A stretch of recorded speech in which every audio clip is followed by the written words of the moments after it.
আসসালামু আলাইকুম।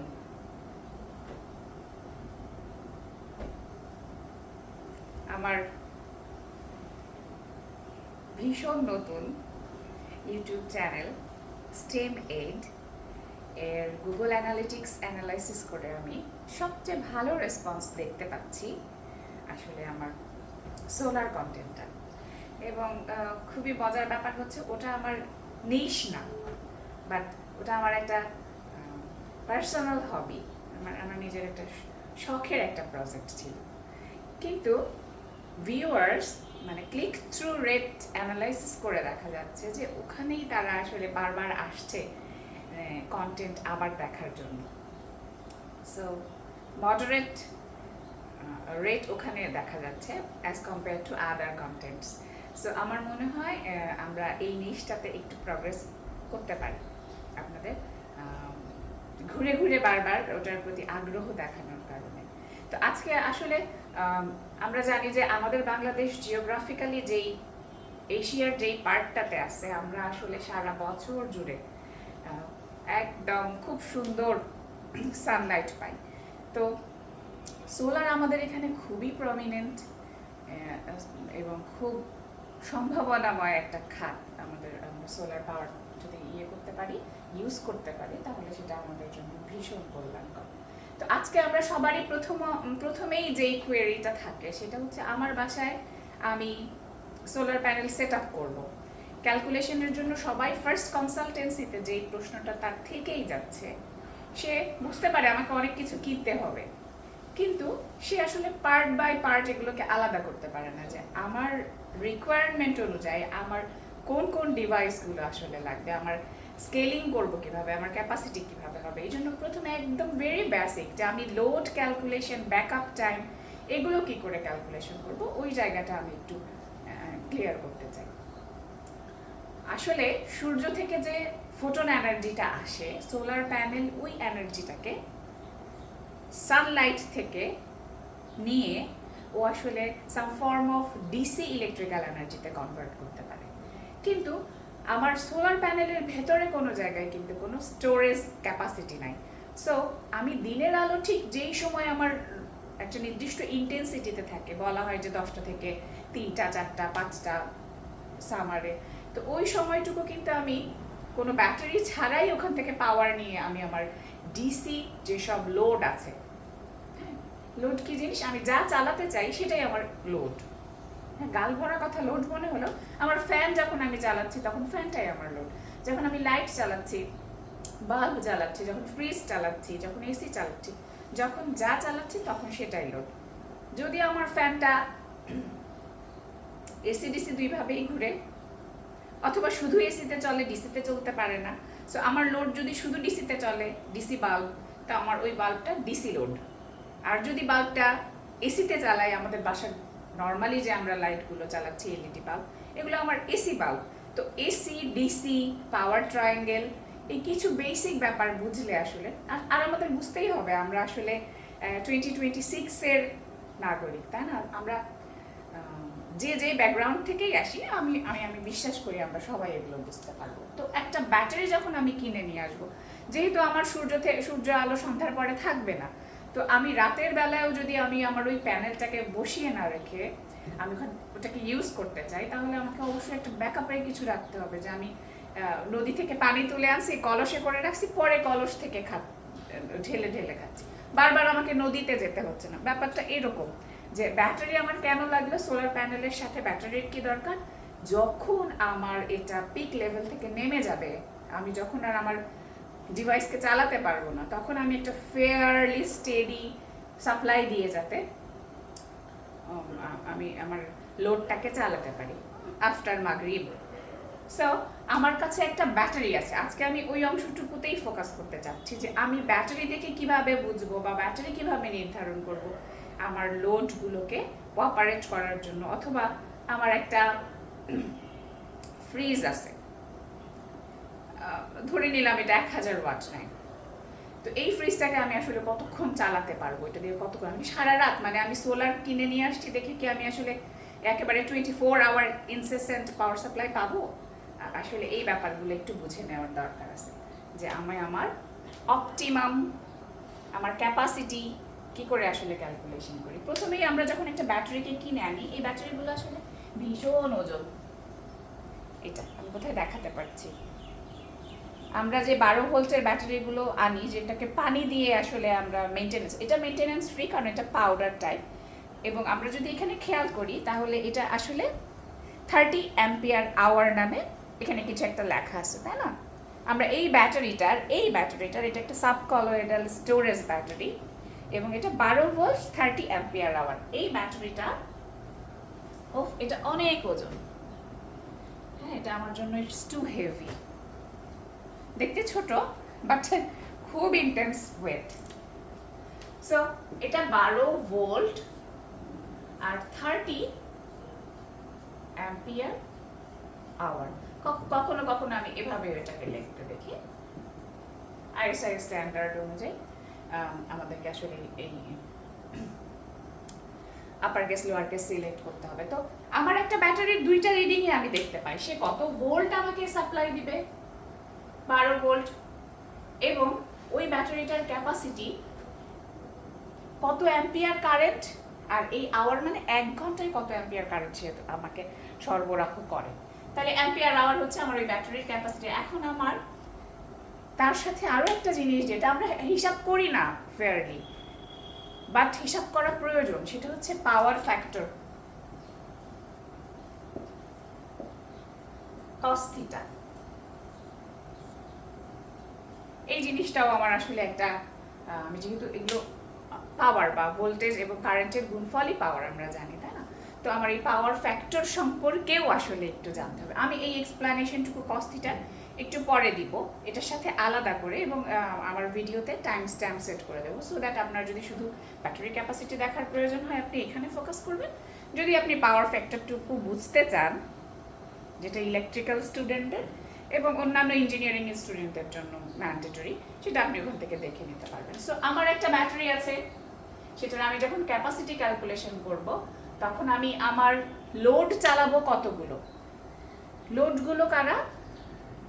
Fan, bulb, TV, fridge, যা যা আমার আসলে ওই পাওয়ার থেকে চলবে।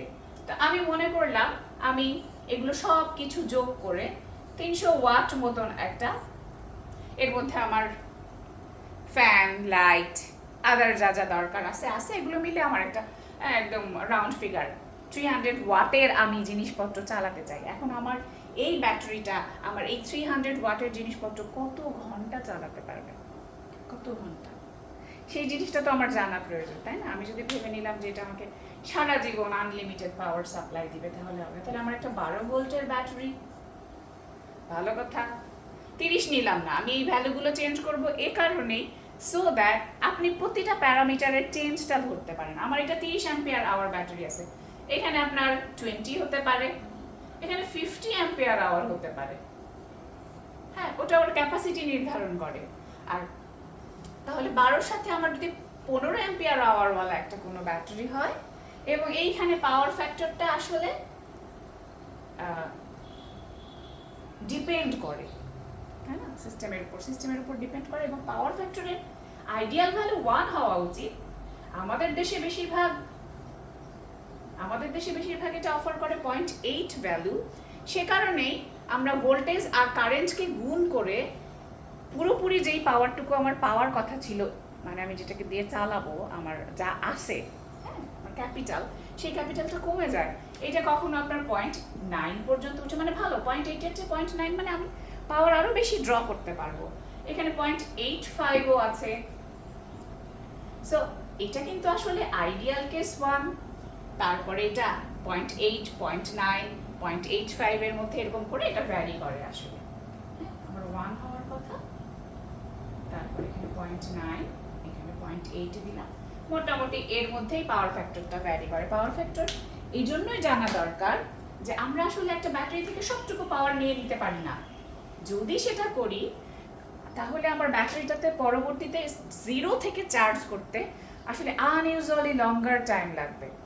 সো একটা ব্যাটারি 20% যদি ওর পাওয়ার ফ্যাক্টর 0.8 হয়, তাহলে আমাকে ওখানে আসলে ওর নিজের জন্য রেখে দিতে হবে, কারণ ওর আসলে একটা কি ওর নিজের অপারেটিং এর জন্য একটা নির্দিষ্ট পরিমাণ পাওয়ারের দরকার আছে। আমরাও কিন্তু আমাদের সমস্ত এনার্জি নিংড়ে খরচ করে ফেললে পরবর্তীতে খাওয়ার জন্য হাতও তুলতে পারবো না। তো এটা ঠিক যে আমরা একদম সবটুকু এক্সস্ট হয়ে যাওয়া যাবে না। 80% 20% পাওয়ার ওখানে থাকতে হবে ওর নিজের অপারেটিং এর জন্য। তাহলে আমরা যদি এখানে 0.85 দিই, তার মানে আমি যখন যত দিব তখন আমার সেই অনুযায়ী এটা হচ্ছে আমার টোটাল যা ক্যাপাসিটি, আর এটা হচ্ছে আমি কি পরিমাণ জিনিস চালাতে চাইলাম, এগুলো আমার লোড, আর এটা হচ্ছে আমার ব্যাটারির ভোল্টেজ। আমি যদি এখানে 12 ভোল্টের জায়গায় 24 ভোল্টের ব্যাটারি নেই, তখন এই প্যারামিটারটা 24-এর টার্ন নেবে। এখানে যদি আমি 50 অ্যাম্পিয়ার আওয়ার নেই, এই জায়গাটা চেঞ্জ হবে। এবং কস্ট ফ্যাক্টরও আমার আসলে ডিপেন্ডিং অন দ্য সিস্টেম, আমি আমি আমি যে সিস্টেমটা নিয়ে কাজ করছি সেই সিস্টেম আমাকে কি পরিমাণ ওকে রেখে দিতে পারলে মিনিমাম এনার্জি স্টোরেজে, সেটার উপরে। তাহলে আমি এখানে 3টা ভ্যালু পেলাম, যে আমার 12 ভোল্ট 15 অ্যাম্পিয়ার আওয়ার, এবং আমার কস থিটা বা পাওয়ার ফ্যাক্টরের মান 0.85, এবং আমার সমস্ত লোডগুলো হচ্ছে 300 ওয়াট। তাহলে আমার এখানে আমি খুব গরম, এসেনশিয়াল অনেক আইডিয়া মাথায় আসছে, কিন্তু ভিডিও করার জন্য আসলে উপযুক্ত পরিবেশ সামারে অনেক দিন ধরে খুঁজে পাওয়া যাচ্ছে না। Unbearable. 15 into 0.85 divided by 300.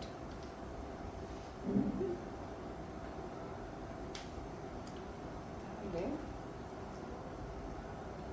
12 volt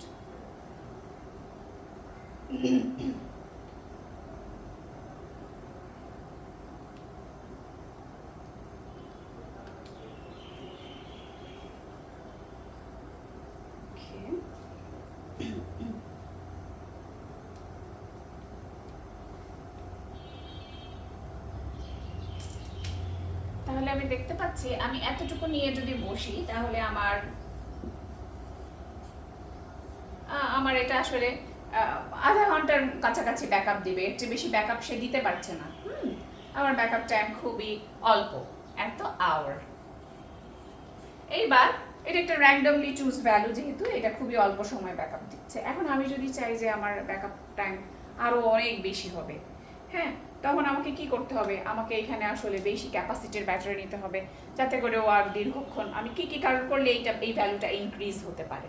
আমার লোড তো আমি কমাবো না, আমি এই কয়টা লোডই চালাবো, রাইট? তাহলে আমি এখানে কি করতে পারি? ব্যাটারির ক্যাপাসিটি বাড়িয়ে নিতে পারি। ক্যাপাসিটি আবার রিলেটেড হচ্ছে আমার প্যানেলের ওয়াটের সাথে। আমার প্যানেল যদি 65 ওয়াট প্যানেলে আমি যখন 30 অ্যাম্পিয়ার আওয়ার ব্যাটারিটাকে চার্জ করেছি, আমার 2-3 দিন লাগছে 5.5 থেকে 12-এ গিয়ে স্টেবল হতে। সো এগুলো একটার সাথে একটা কানেক্টেড, হ্যাঁ, আপনার লোডের সাথে আপনি যে ব্যাকআপ টাইম চান। সো আমরা যখন একটা সোলার প্যানেলকে নিজেদের বাসার জন্য কিনবো, একটু কষ্ট করে হলেও আমাকে এই বেসিকগুলোর ভেতরে আসলে ঢুকতে হবে, নাহলে আমি আমার কাঙ্ক্ষিত ফলাফল পাবো না, এবং আমার কোন জায়গাটায় চেঞ্জ করতে হবে সেটাও আমি বুঝতে পারবো না। ঠিক আছে?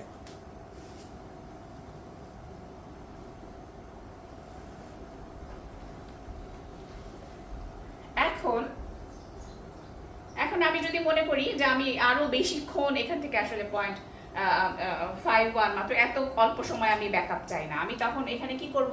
আমার এই অ্যাম্পিয়ার আওয়ার আমি এখানে ধরে নিলাম 15 এর জায়গায় আমি 150 অ্যাম্পিয়ার আওয়ার, প্রতি ঘন্টায় 150 অ্যাম্পিয়ার করে দিতে পারে সে আমাকে। এটাই তো তার ব্যাটারির ক্যাপাসিটি। ভোল্টেজ ক্যাপাসিটি 12 ভোল্ট, আর কারেন্ট ক্যাপাসিটি হচ্ছে পার আওয়ারে 150 অ্যাম্পিয়ার। তাহলে এখানে আমি 150 অ্যাম্পিয়ার দিয়ে যখন গুণ করব, ওভারঅল আমার এটার সাথে একটা কি হবে? এই রেজাল্টের সাথে ওভারঅল আমার আসলে দশমকে এক ঘর সরে গিয়ে 5.1 আওয়ার হচ্ছে আমি ব্যাকআপ টাইম পাবো। সো আমি আজকে এখানে এইটুকুই দেখাতে চেষ্টা করলাম যে আমি একটা যে কোনো ব্যাটারি, আমার এই ব্যাটারি মাত্র 30 অ্যাম্পিয়ার আওয়ারে, হ্যাঁ, এটা যদি 150 অ্যাম্পিয়ার আওয়ারের ব্যাটারি হতো, তাহলে এটা অনেক বেশি ব্যাকআপ দিতে পারতো। কিন্তু এই লোডগুলো কি লোড চলছে আপনার, সেটাও কিন্তু এখনো আমরা বলিনি।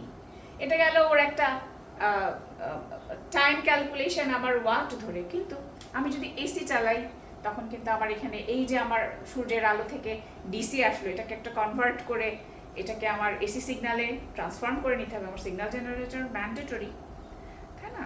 তো তখন আমাকে অ্যাডিশনাল ইউনিট কিনতে হবে। সো আমরা যখন দোকানে যাব, একটা প্যানেল কিনতে যাব, তখন আমাকে অবশ্যই মাথায় রাখতে হবে যে আমরা আমাদের বাসায় সচরাচর যেসব এসি লোড ইউজ করি, এগুলোর কোনোটাই কিন্তু আপনি সরাসরি এই বাল্বগুলো ইভেন কখনোই ডিসি থেকে চালাতে পারবেন না।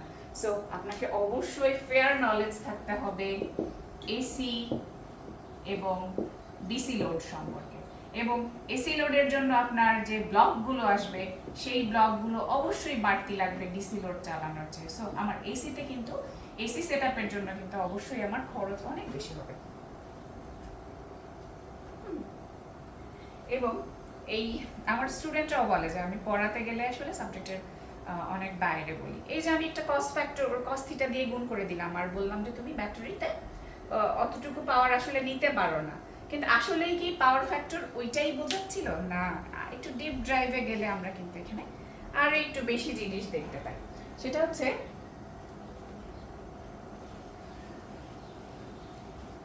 আমরা সবাই জানি যে ভোল্টেজ আর কারেন্ট ভি আর আই কে গুণ করলে আমরা পাওয়ার পাই, তাই না?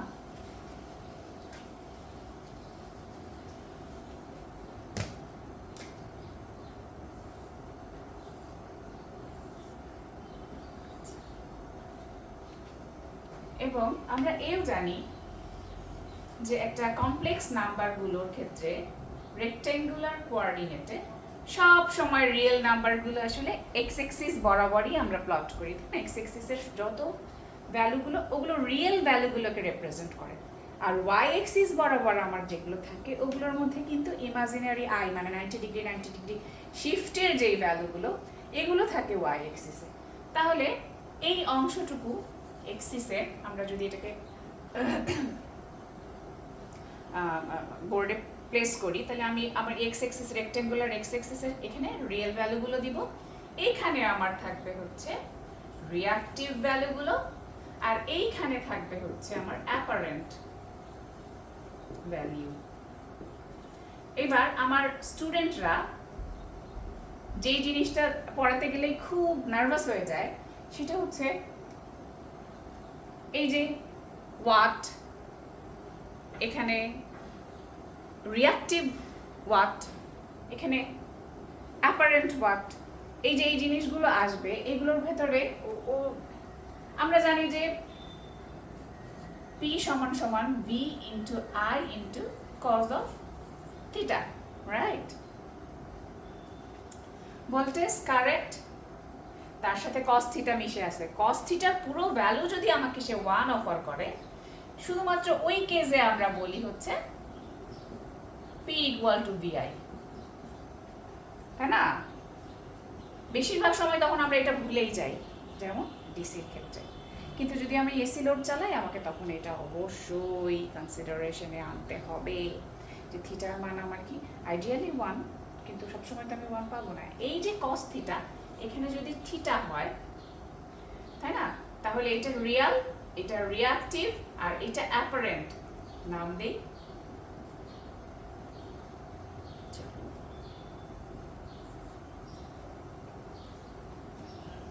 তাহলে রিয়েলের আমরা জানি যে ইউনিট কি, এই পাওয়ারের ইউনিট হচ্ছে ওয়াট। এখন আমার এই ওয়াট যদি বেশি হয়, যেমন আমার মিটার যদি অনেক বড় রাস্তা হয় কিলোমিটার, তখন কি আমি মিটার মিটার করেই অত বড় বড় ডিজিট লিখবো? না, তখন আমি আসলে এখানে একটা কে লাগাই, মানে ওয়াট, কিলোওয়াট, মেগাওয়াট। তো আমার এখানে ওয়াট আসছে, it's indicating the real power. আর এই যে এখানে কিলো, এখানে মেগা, এগুলো হচ্ছে ওর order 10 to the power 3, 10 to the power 6, right? কঠিন কিছু না যে এটা কেন এরকম হয়ে গেল, আমি কেন এখানে বুঝতে পারতেছি না। আসলে ওয়াট, কিলোওয়াট, মেগাওয়াট এরা সবাই ওয়াট, এরা সবাই রিয়েল অথবা অ্যাক্টিভ পাওয়ার। এটা ভাগ না, এটা অ্যাক্টিভ, একই। এটাই সে নির্দেশ করছে, এটা রিয়েল পাওয়ার, যেই পাওয়ারটুকু আমি আসলে ব্যবহার করতে পারি রিয়েলি, সবটুকু পারি না, তাই না? আর এইখানে আমার রিঅ্যাক্টিভ পাওয়ার থাকবে। তাহলে আমরা জানি যে এই ওয়াটের ভিতরে ভি আই মিশে আছে, তাই না? Voltage current. VI of cos theta, এখানে এখানে যাবে VI of sin theta, যেহেতু রিঅ্যাক্টিভ এবং সাইনের সাথেই আমাদের আসলে রিঅ্যাক্টিভ পোরশনটা মিশে থাকে, তাহলে এখানে আমার হবে রিঅ্যাক্টিভ। ভোল্ট অ্যাম্পিয়ার ঠিকই আছে, কিন্তু সে কি এই পাশে আর দেখে আমি বুঝবো যে এটা আসলে আমার রিঅ্যাক্টিভ পাওয়ার। তার মানে এটা কোথায় যাবে? এটা ওয়াই এক্সিস বরাবর, positive either positive Y axis অথবা নেগেটিভ ওয়াই এক্সিস বরাবর যাবে। এখন আমার এটা যদি শুধু অল্প ম্যাগনিটিউডের VAR হয়, নো প্রবলেম অ্যাট অল, কিন্তু যদি বেশি বেশি হয় তাহলে কে ভি এ, এটা ছোট হাতের, আর এম ভি এ আর, আমরা বুঝতে পারছি যে আসলে এখানে এই যে এইটা কে এম এগুলো আসতেছে ওর ম্যাগনিটিউড, ওর অর্ডার নিয়ে, আর এই আর আসছে আসলে ওর রিয়েল নাকি রিঅ্যাক্টিভ। এই আর দেখে আমি রিয়েল বলতে পারবো না, যাও তুমি যেতে পারবা। সো এটা হচ্ছে আমার রিঅ্যাক্টিভ পাওয়ার। এবং আমি যদি অ্যাপারেন্ট পাওয়ার, সেই পিথাগোরাস, আসলে ম্যাথমেটিক্সে অ্যাডজাস্টমেন্টের প্রবলেম আছে, ইয়েস, খুব বেশি মেজর না থাকলে রেখে দাও। খুব বেশি বলতে এটার হাফ দেখা যাচ্ছে না, আর এই রিং লাইটের রিং দেখা যাচ্ছে ওকে, থ্যাংক ইউ। আরেকটু স্ক্রিন দেখা যাচ্ছে না, থ্যাংক ইউ ভেরি মাচ। তাহলে এই যে পিথাগোরাস আমাকে কি বলেছিল? আমাকে বলেছিল যে আমি এই যে একটা রাইট অ্যাঙ্গেল ট্রায়াঙ্গেলের সবচেয়ে লংগেস্ট সাইড হচ্ছে তার হাইপোটেনিউজ, এখানে বেজ আছে, এখানে পারপেন্ডিকুলার লাইন আছে, এবং আমি যদি এটাকে স্কোয়ার করি, এটাকে স্কোয়ার করি, এই দুজনকে যোগ করি, তাহলে এটা আমার এই হাইপোটেনিউজের সমান হবে। তার মানে কি? তার মানে আমার এখানে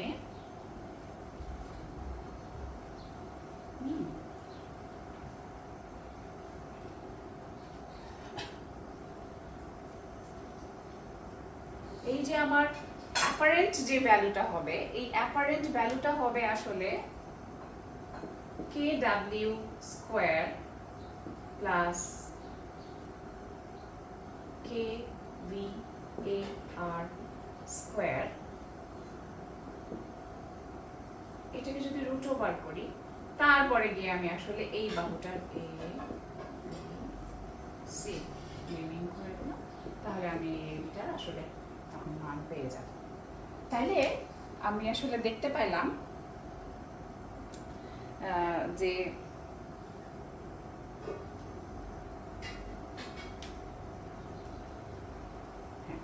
তাহলে আমার এটা যদি এগুলো সব কিলো কিলো ইউনিটে হয়, তাহলে আমার এখানে আসলে KVA, আর যদি দুই পাশে বর্গ করি তাহলে এটা বর্গ সহ ওই পাশে বর্গ উঠে যাবে, পিথাগোরাসের উপপাদ্য তোমরা পারো আমি জানি।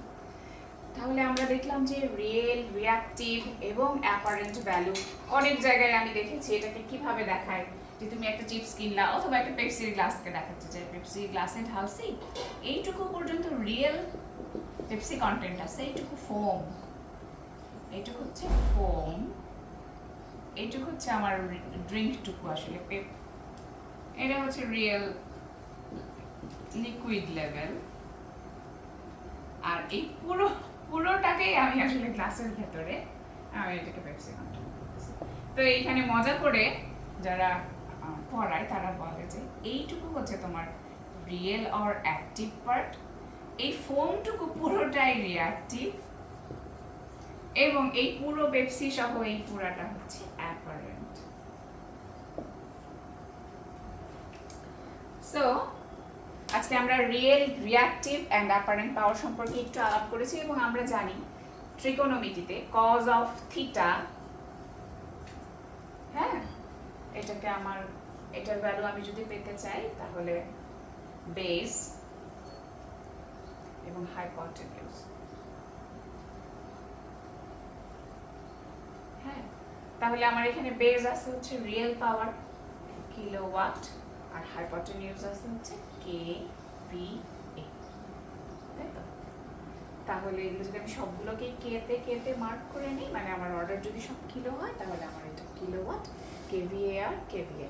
তো এই জিনিসগুলো ইঞ্জিনিয়ারিংয়ে খুব আসে, ডিপ্লোমাতে খুব আসে, যে কিলোওয়াট, KVAR এবং KVA কি, এগুলো আরো অনেক আসলে পড়াশোনা করা যায়। তাহলে এই cos থিটা ইকুয়াল টু এই real power divided by apparent power, তাই না?